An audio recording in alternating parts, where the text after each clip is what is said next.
क्या कहा गया, पढ़िए। कहा गया जी शालिनी अपनी आय का 1/3 बचाती है। यदि उसकी आय x% बढ़ जाती है और खर्चा 15% बढ़ जाता है तो बचत में इतनी की वृद्धि होती है, x का मान क्या है? ये सवाल है तुम्हारा इनकम का, ठीक है, यानी आय जो तुम कमा रहे हो, उसके बाद में एक्सपेंडिचर का और उसके बाद में सेविंग का। इसको बड़े सरल तरीके से बताऊंगा, नहीं तो मेरे पास बनाने के इसके 2-3 तरीके हैं। एलिगेशन लगा करके मैं बना सकता हूं, बट वो काम नहीं करूंगा, ठीक है।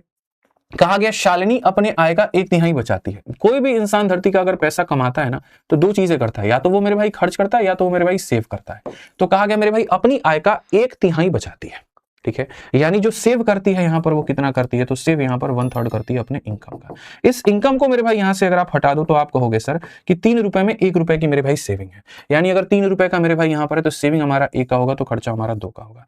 यहां पर ये 300 है, यहां पर हमारा 200 है, यहां पर ये हमारा 100 है। हम अपनी तरफ से मान सकते हैं, क्योंकि जितना 100 का मल्टीपल लेकर के चलोगे फायदे तुम्हारे उतने होंगे, उतना ज्यादा मेरे भाई बेनिफिट होगा सवाल बनाने में। अब कहा गया यदि उसकी आय x% बढ़ जाती है, यहां पर ये x% से मेरे भाई हमने बढ़ा दिया है, ठीक है, खर्चा 15% बढ़ जाता है, ये 15% मेरे भाई 15% कितना होगा, तो बोलोगे परसेंट से दोनों जीरो खत्म, 15 × 2 हमारे सामने 30 हो जाएगा। तो बचत में 21 की वृद्धि होती है। इसका 21% भैया कितना होगा, तो परसेंट से दोनों जीरो खत्म, 21 हो जाएगा। इन दोनों को जोड़ने पर यह आता है, तो इन दोनों को जोड़ने पर कितना आएगा, 51 आएगा।